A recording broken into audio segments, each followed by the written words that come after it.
ito lahat yung mga nabili ko. All these products are from Shopee. So, naisip kong challenge, guys, is 1,000 Shopee haul. Lalagay ko din yung mga link dito kung saan ko siya nabili. Let's unwrap this product.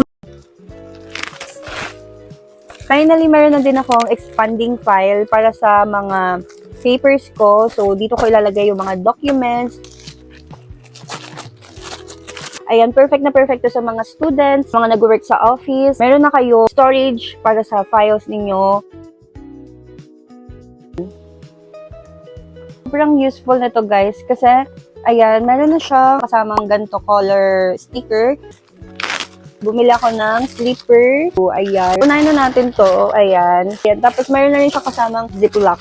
So, ayan, guys. Diba, sobrang pretty. Pwede siya gamitin pang beach. Pwede pang aura, ayan, pang gala. So, this is from Yoto. Slippers ko, sandals ko is from Yoto. Kasi super good quality talaga yung mga products nila. Oh my God, sobrang pretty. Ayan, sobrang aesthetic din nito. Diba?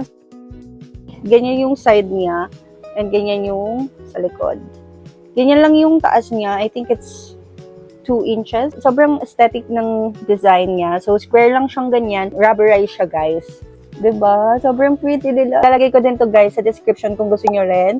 So, dalawa na lang natitira, guys. So, unahin ko na to. So, this one naman is from BLK. This is Pillow Matte in the shade Nutmeg. Ayan siya. Diba? Super aesthetic lang ng packaging. Ayan. Oh my God. So pretty. So, ganyan siya, guys. Ayan. Ayan. And let me do swatch it for you guys.